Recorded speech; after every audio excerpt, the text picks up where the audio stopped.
setengah kilometer kita yakin, oh di sana ada air. Kita ke sana, sampai ke sana masuk waktu asar misalnya. Nah, maka pada saat itu walaupun kita yakin itu wajib kita mengambil air tersebut atau membeli air itu. Toh sholat kita juga nantinya akan qadha walaupun tidak keluar waktu. Gitu loh. Anda yang tidak keluar waktu toh sholat kita qadha. Kenapa qadhanya? Karena kita tayamumnya di tempat yang biasanya banyak air. Gitu. Paham itu? Insya Allah paham nih. Yang nggak paham nanti lihat di YouTube Al-Hidayah. Nah, perhatikan diulang-ulang terus. Nah, itu mengenai pembahasan jarak tayamum. Kemudian syarat tayamum. Syarat tayamum ada 7. Yang pertama ayyakuna biturab. Harus dia menggunakan tanah yang berdebu sebagaimana yang sudah kita bahas. Ya. Innama ju'ila turabu tahuran li hadhil ummah. Gitu. Atau Al-Imam Al-Hakim At-Tirmidzi beliau mengatakan sesungguhnya dijadikan tanah itu suci bagi kita umat Nabi Muhammad. Kenapa? Li'annal ardha lamma uhissa bi maulidihi imbasatat wa tamaddadat wa tatawalat wa azharat wa aina'at wa iftaqarat 'ala sama' wasairil makhluqat. Kata Imam Tirmidzi, kenapa tanah ini dijadikan oleh Allah untuk kita umat Nabi Muhammad suci, artinya boleh digunakan untuk bersuci, karena ketika tanah ini merasa dengan kelahiran Rasulullah SAW di bumi, di tanah, maka dia imbasatot, menjadi lebar dengan sendirinya, kemudian memanjang dengan sendirinya, lalu dia berbangga dengan langit dan semua makhluk. Bi'annahu nabiyyun khuliqa minni, katanya. Nabi Muhammad ini yang paling afdal, yang paling mulia, terlahir dari aku, manusia dari tanah. Wa 'ala dhahri ta'tihi karamatullah. Gitu.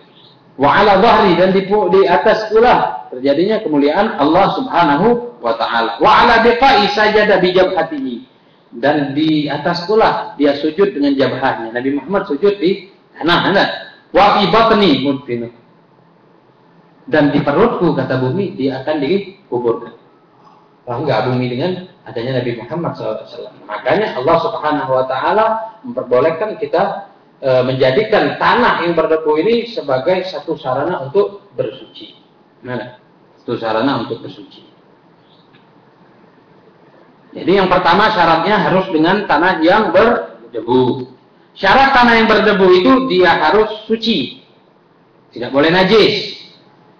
Dia juga tahuron, artinya dia tidak mustakmal. Debu yang mustakmal adalah debu ma'alal udwi, yang ada di anggota tubuh kita, wa ma tanatara minhu, dan yang jatuh dari tubuh kita tadi. Itu debu yang mustakmal. Kemudian ayyakuna khalisan, tanahnya ini harus benar-benar tanah, tidak boleh bercampur dengan yang lain, seperti bercampur dengan gandum atau yang lain sebagainya. Ya, itu harus murni tanah. Wa ayyakuna lahu ghubar, dan tanahnya harus ada debu yang bisa menempel di anggota tayamum itu tadi. Syarat kedua ayyaksidahu. Ya, ini kita bermaksud menggunakan turab, tidak boleh dengan tanpa sengaja. Misal kita lagi jalan, di jalanan ada mobil, kemudian debu. Debu ini kita nempel, nah itu tayamum. Ya kan tidak ada maksud. Harus ada maksud, kan? Yang ketiga, ayam sahawajahu wa yadayhi bidarabatain. Ya, ini yang syarat yang ketiga, dia mengusap wajahnya dan kedua tangannya dengan 2 pukulan. Pukulan pertama untuk wajah, pukulan kedua untuk kedua tangan. Syarat yang keempat, ayyuzilan najasati awalan. Apabila kita ada najis di tubuh kita, kita hilangkan dulu. Karena tayamum itu adalah sarana bersuci yang dhaif, yang lemah. Maka mesti dihilangkan dulu. Fa idza kanat alaihi najasah wa lam yatamakkan min izalatiha fa yasihu tayammumuhu ma'a wujudin najasah inda Ibn Hajar. Lalu menurut Ibn Hajar, apabila tidak ada air, di tubuhnya ada najis, boleh tidak dia tayamum? Kan syarat tayamum harus dia menghilangkan najis. Tapi tidak mungkin menghilangkan najis. pada saat itu menurut Ibn Hajar sah tayamumnya. Kalau menurut Imam Romli tidak sah tayamumnya. Cuma dia langsung sholat untuk menghormati waktu, tidak perlu bertayamum, langsung sholat aja untuk menghormati waktu. Mengenai qadha, dua-duanya harus qadha. Jadi menurut Ibn Hajar begini, kalau dia ada najis, tidak bisa untuk menghilangkannya, maka dia bertayamum, kemudian sholatnya nanti qadha. Nah, kalau menurut Ibn Hajar itu, kalau menurut Imam Ramli tidak boleh dia bertayamum. Jadi sholat saya langsung sudah. Walaupun dia ada najis, tidak usah tayamum, sholat dia langsung untuk menghormati waktu sholat. Nanti diqadha. Terserah pada saat itu kita nak tayamum lagi atau tidak, terserah gitu loh. Kalau menurut Ibn Hajar tayamum sah, kalau menurut Ibn Hajar menurut Imam Ibn Hajar sah tayamum, menurut Imam Ar-Ramli tidak sah. Ya. Syarat kelima, ayyajtahida fil qiblati. Dia harus berijtihad, berusaha tayamumnya ngadep kiblat. Menurut Ibn Hajar. Kalau menurut Imam Ramli tidak mesti ngadep kiblat. Syarat ke-6, ayyakuna tayammumu ba'da dukhulil waqti. Tayamumnya harus setelah masuk waktu. Kita mau sholat asar misalnya. Kita yakin dulu masuk sholat asar atau ijtihad. Udah masuk di sholat asar, baru kita tayamum untuk sholat asar.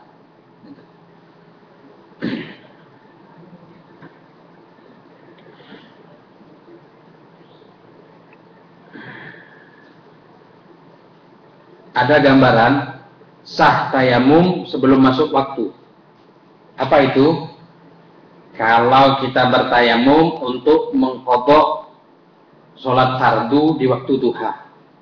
Waktu duha, kira-kira jam 11 kita wudu. Kita tayamum qadha sholat zuhur misalnya. Kemudian tayamum lagi qadha sholat asar. Setelah itu masuk waktu zuhur. Ada. Maka pada saat itu boleh dia dengan tayamum tadi langsung sholat zuhur.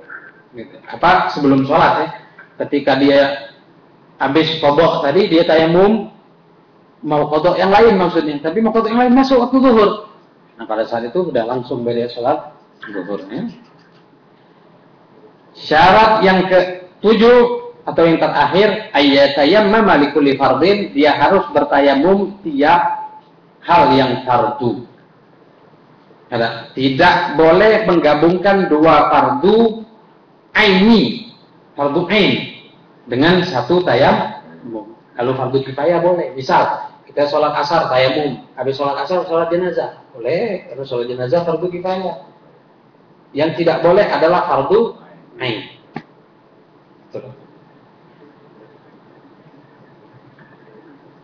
Kalau antara fardu ain dan fardu kifayah boleh. Antara fardu ain, fardu kifayah dan sholat dan sunnah boleh.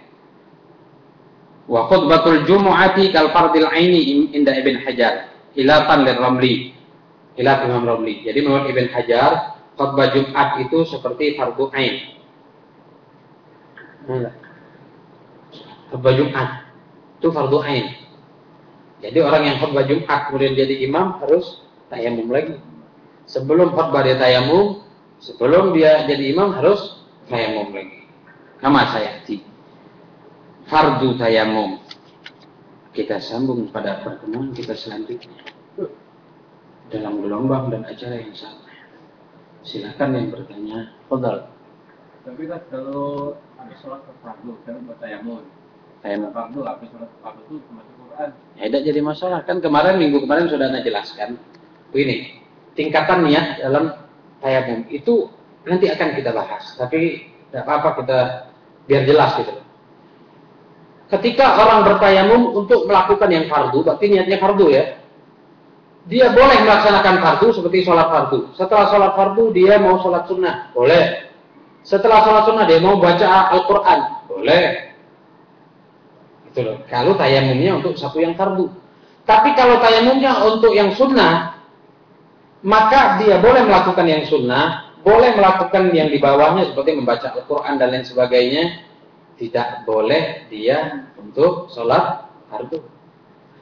Kalau bertayamum untuk melakukan satu hal seperti membaca Al-Quran, yaitu bertayamum untuk membaca Al-Quran, maka dia tidak boleh sholat sunnah, apalagi mau sholat fardu. Bertayamum untuk yang fardu, untuk sholat fardu, boleh dia sholat sunnah, boleh baca Al-Quran. Itu gambarannya. Bertayamum untuk sholat sunnah, tidak boleh dia sholat fardu, boleh membaca Al-Quran. Kalau bertayamum untuk membaca Al-Quran, tidak boleh dia sholat sunnah, apalagi sholat fardu.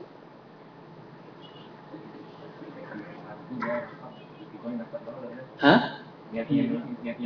Iya, kalau dia sholat fardu. Kalau dia nak baca Al-Quran, niat ke yang fardu, mana baca? Toh baca Al-Quran tidak fardu. Itu hukum yang sakit, Ustaz. Yang haram bagi orang sakit, seandainya sakitnya ringan, dia bertayamum, Ustaz. Itu sholatnya sah tidak? Sholatnya tidak sah. Karena apa? Tayamumnya haram dan tidak sah. Sebab apa? Ada air. Cuma sakit dikit, pilek, pala pening sedikit, males pakai baju, pakai tayamum, tidak boleh. Haram bertayamum dan sholatnya tidak sah.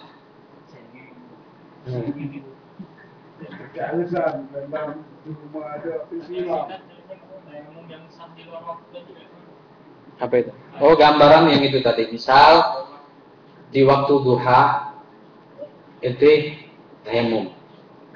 Niatnya mau qadha, mau sholat qadha zuhur misalnya, ada. Itu tayamum. Ketika selesai inti tayamum, orang azan sholat zuhur. Maka dengan tayamum ini tadi, walaupun belum masuk waktu, langsung baik.